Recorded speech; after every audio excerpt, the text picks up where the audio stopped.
Hello student, आज हम 10th class का लेसन नंबर 3 देखेंगे जो आपका जल संसाधन है। तो इसके कुछ महत्वपूर्ण बिंदु दिखाते हैं आपको, उनका एक्सप्लेन करेंगे। बाद में हम लेसन के महत्वपूर्ण प्रश्नों की भी बात करेंगे।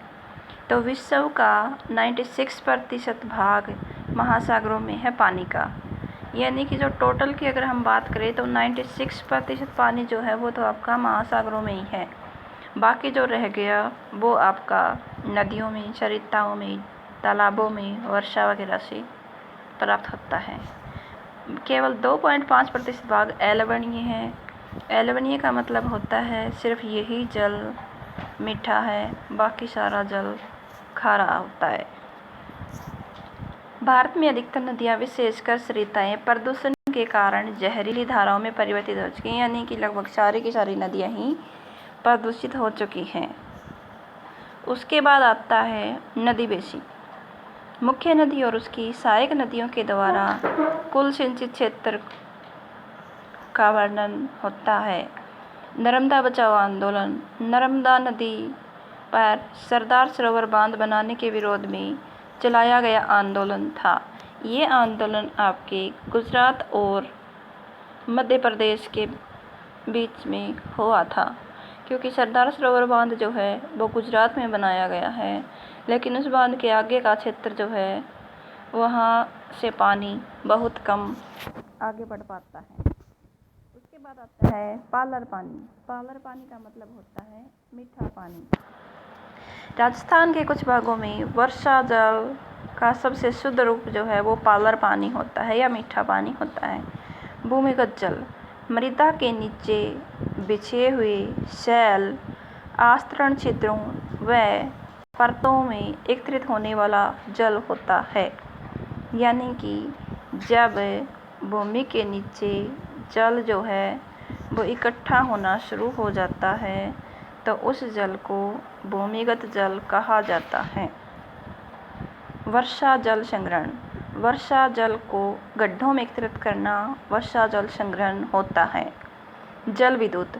उच्च स्थानों से जलधारा को नीचे गिरा के उत्पन्न की गई विद्युत को जल विद्युत कहा जाता है, यानी कि जल विद्युत में नॉर्मली ऐसे उच्च क्षेत्र से पानी को नीचे क्षेत्रों में गिराया जाता है और इससे टरबाइन घूमते हैं और टरबाइन के घूमने से बिजली का निर्माण होता है, तो वो आपकी जल विद्युत होती है। जलप्रपात। नदी घाटियों के मध्य में ऊंचाई से गिरने वाला झरना। बांध। बहते हुए जल को रोकने, दिशा देने या बहाव कम करने के लिए खड़ी की गई बाधा है, जो आमतौर पर जलाशय, झील या जल भरण बनाती हैं। बहुउद्देशीय परियोजनाएं। नदियों पर बांध बनाकर एक बार में अनेक उद्देश्यों को प्राप्त करने का प्रयत्न किया जाता है, जिसको बहुउद्देशीय कहा जाता है। बहुउद्देशीय का मतलब होता है योजना एक होती है लेकिन उसके लाभ अनेक होते हैं, तो वो आपकी बहुउद्देशीय परियोजना होती है। बहुराष्ट्रीय कंपनियां वे कंपनियां जिनके उद्योग संस्थान एक से अधिक देशों में कार्य कर रही हों तथा अनेक देशों में पूंजी निवेश करते हैं तथा अधिक लाभ अर्जित करते हैं, वो बहुराष्ट्रीय कंपनियां होती हैं। बाँस ड्रिप सिंचाई प्रणाली। नदियों व झरनों के जल को बाँस के बने पाइपों के द्वारा एकत्रित करके सिंचाई करना बाँस ड्रिप सिंचाई कहलाता है। उसके बाद आता है आपका अभ्यास के प्रश्नों में फर्स्ट क्वेश्चन, व्याख्या करें कि जल किस प्रकार नवीकरण योग्य संसाधन है। तो ये वाले क्वेश्चन आपकी एमपीटी में भी आपको बड़ी आसानी से मिल जाएंगे। तो देखिए जल नवीकरण योग्य कैसे होता है। जल का नवीकरण प्राकृतिक रूप से जल चक्र के द्वारा होता है। जल चक्र क्या होता है, देखिए सबसे पहले आप देखोगे महासागरों से जल जो है वो वाष्प के रूप में ऊपर उठता है। काफ़ी ऊपर जाने के बाद में संघनन प्रक्रिया होती है और उससे जो आपका जल था वो धीरे धीरे जमना शुरू हो जाता है और बादलों का रूप ले लेता है। बाद में यही बादल कम तापमान हो जाने के कारण बूंदों के रूप में पानी को ज़मीन पे गिरा देते हैं, जिससे उसे हम वर्षा कहते हैं। तो ये आपने जल चक्र देखा। हमें मिलने वाला अलवणीय जल सतही प्रवाह तथा भूजल स्रोतों से हासिल होता है, जिनका निरंतर नवीकरण और पुनर्भरण चक्र से जारी रहता है, यानी कि बार बार ये हमें मिलता रहता है। सूर्य की गर्मी के वाष्पीकरण की क्रिया के द्वारा जल वाष्प संघनित होकर बादलों के रूप में एकत्रित हो जाता है और जो ठंडे पृथ्वी पर वर्षा